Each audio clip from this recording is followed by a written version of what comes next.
Hi everyone. Actually ఈరోజు నేను roof top solar panel గురించి ఎక్స్ప్లెయిన్ చేయబోతున్నాను సార్. ఈ రూఫ్ టాప్ సోలార్ ప్యానల్ సిస్టంలో మనకి మెయిన్ కాంపోనెంట్స్ అనేవి ఉంటాయండి. అవి మెయిన్ కాంపోనెంట్స్ ఏంటంటే solar modules. Solar modules 2 types ఉంటాయండి. అవి వచ్చేసి మోనోక్రిస్టలైన్ అండ్ పాలీక్రిస్టలైన్. మోనోక్రిస్టలైన్ అవి వచ్చేసి హై ఎఫిషియన్సీ అండి. హై ఎఫిషియన్సీ ఇప్పుడు నవేడేస్ ఏంటంటే ఇప్పుడు ప్రజెంట్ మోనోక్రిస్టలైన్ అనేది బాగా రన్నింగ్ అవుతుందండి. అంటే మోనోక్రిస్టలైన్ మోనోపర్క్ ఆఫ్ కట్ సెల్స్ అంటారండి. అవి వచ్చేసి ఇప్పుడు మెయిన్గా వాడుతున్నారండి.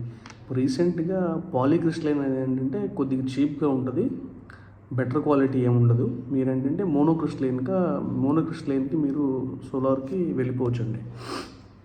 నెక్స్ట్ ఏంటంటే మీకు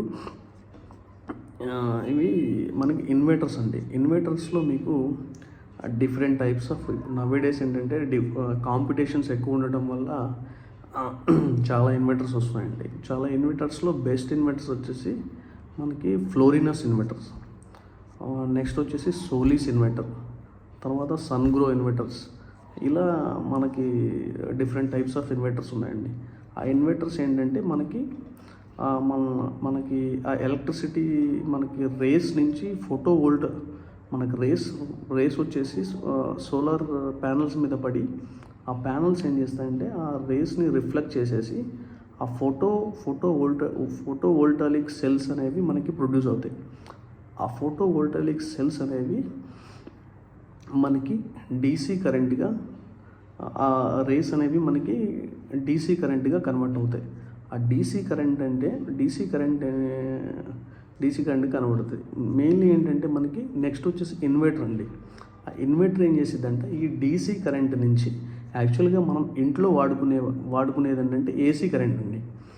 ఇప్పుడు ఈ డీసీ కరెంట్ ఏం చేసిద్దంటే ఆ డీసీ కరెంట్ నుంచి ఏసీ కరెంట్గా కన్వర్ట్ చేసిద్దండి ఇన్వర్టర్. ఆ ఇన్వర్టర్ ఫంక్షన్ అనేది అంతేనండి. ఆ సోలార్ ఇన్వర్టర్స్ మనం ఎందుకు పెడతామంటే డీసీ కరెంట్ నుంచి ఏసీ కరెంట్గా కన్వర్ట్ చేయడానికి వాడతామండి. నెక్స్ట్ ఏంటంటే మనకి 2 కాంపోనెంట్స్ ఉంటాయండి. ఆ 2 కాంపోనెంట్స్ ఏంటంటే డీసీడీబీ ఏసీడీబీ అండి. ఇప్పుడు డీసీడీబీ ఏం చేసిద్దంటే ఆ డీసీ కరెంట్ని సిస్టమేటిక్గా మనకి ఫ్లో అవుతూ ఉంటుందండి. ఇప్పుడు ఏంటంటే ఇది handling distribution of DC power generate చేయడానికి ఉపయోగపడుతుందండి.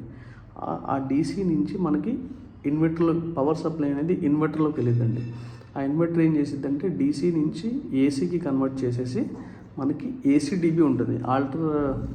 ఇప్పుడు ఏసీ ఏంటంటే ఆల్టర్నేటింగ్ కరెంట్ డిస్ట్రిబ్యూటింగ్ సిస్టమ్. ఇప్పుడు అదేం చేసిద్దంటే ఆ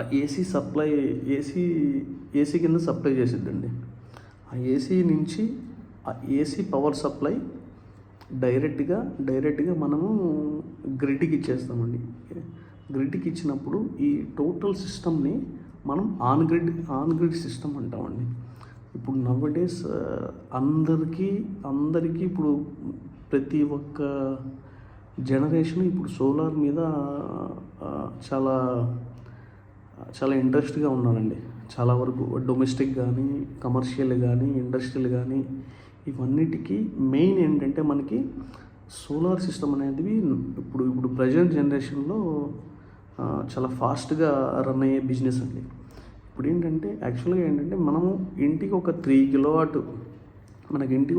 కిలోవాట్ పెట్టుకుంటే మనకు ఒక 4 ఫ్యాన్స్, ఒక ఏసీ, ఒక ఫ్రిడ్జ్ అవన్నీ మనం వాడుకోవచ్చండి.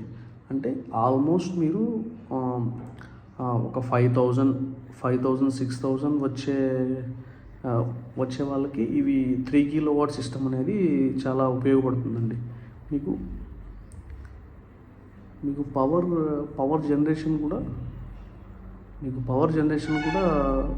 తక్కువ వస్తుంది. అంటే మీకు ఒక 5,000 వస్తుంది అనుకోండి, యావరేజ్గా మినిమం ఛార్జెస్ అనేవి ఒక 400 500 అనేవి మీకు ఛార్జెస్ అనేవి కంపల్సరీగా అవి పే చేసుకోవాల్సి వస్తుంది. ఇదండి ఈ సిస్టమ్ అనేది. మీకు మీకు అర్థమైంది, మీకు అండర్స్టాండ్ అయింది అనుకుంటున్నాను సార్. ఈ ఈ ఛానల్ని మీరు అంటే కరెక్ట్గా నేను ఎక్స్ప్లెయిన్ చేశాను అనుకుంటున్నాను. నెక్స్ట్ మీకు కమింగ్ వీడియోస్ సోలార్ సెల్స్ ఎలా ఉపయోగపడతాయి, ఆ సోలార్ సెల్స్లో ఆ ఎన్ టైపు పీ టైపు సెల్స్ ఎలా ఉంటాయి అనేవి నెక్స్ట్ వీడియోలో మీకు నేను ఎక్స్ప్లెయిన్ చేస్తానండి. ఈ మన స్ట్రక్చర్ ఏది వాడతాము అంటే మనం ఇంకా చాలా ఉన్నాయండి సోలార్లో ఏంటంటే ప్రతి ఒక్క కాంపోనెంట్ ఇంపార్టెంట్ అండి. ఇప్పుడు స్ట్రక్చర్ మనం ఏది వాడాలి, ఆ వైరింగ్లో మనం ఏది వాడాలి, డీసీ వైర్లో ఏ డీసీ వైర్ వాడాలి, ఎర్తింగ్ కూడా ఇంపార్టెంటే. ప్రతి ఒక్క ఇంటికి ఎర్తింగ్ అనేది ఇవ్వాలి, ఎర్తింగ్ ఇంపార్టెంట్. ఇవన్నీ మనం నెక్స్ట్ వీడియోలో ఒక సబ్జెక్ట్ కింద మనం నెక్స్ట్ వీడియోలో నేను వస్తానండి. మీకు ఈ వీడియో మీకు నచ్చితే లైక్ చేయండి, సబ్స్క్రైబ్ చేయండి. థ్యాంక్ యూ అండి, థ్యాంక్ యూ వెరీ మచ్.